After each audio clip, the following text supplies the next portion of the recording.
mes chers élèves, j'espère que tout va bien. Aujourd'hui, on va apprendre une nouvelle leçon de conjugaison, le plus que parfait.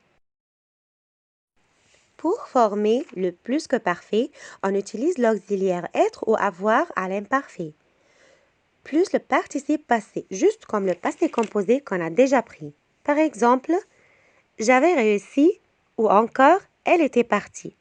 Le plus que parfait est utilisé lorsqu'une action est terminée et qu'elle est antérieure à une autre action passée. Antérieure, c'est-à-dire plus ancienne. Ça va? Le plus que parfait peut être accompagné d'un verbe au passé composé. Par exemple, il avait étudié sérieusement, mais il a échoué ses examens. Parfois, le verbe au plus que parfait peut être placé avant l'autre verbe qui est au passé composé, dans la même phrase. Et encore, il peut être placé après le verbe qui est conjugué au passé composé. Ça va? Par exemple, il a échoué ses examens même s'il avait étudié sérieusement. Voyons ensemble la ligne de temps. Vous allez remarquer que le plus que parfait présente l'action qui est antérieure à l'autre, c'est-à-dire la plus ancienne. Revenons à la phrase. Ici, l'action « il avait étudié sérieusement » est antérieure à l'action « il a échoué ses examens », c'est-à-dire plus ancienne que l'action « il a échoué ses examens ». Voici un autre exemple.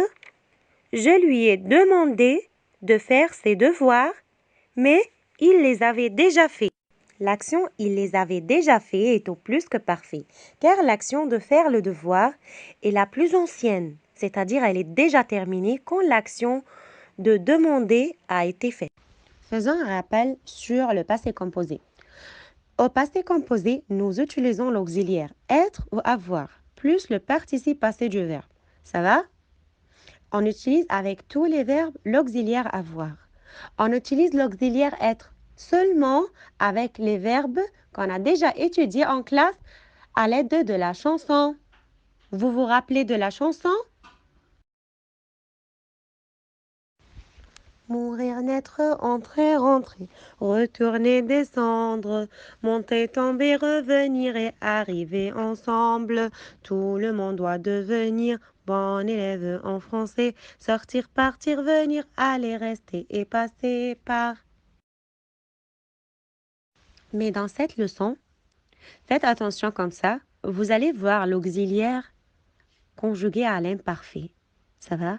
Alors, dans ce temps, qui est le plus que parfait, on utilise l'auxiliaire être ou avoir, mais à l'imparfait. Faites attention, avec la même règle du passé composé, que tous les verbes se conjuguent avec l'auxiliaire avoir, sauf les verbes de mouvement et les verbes pronominaux.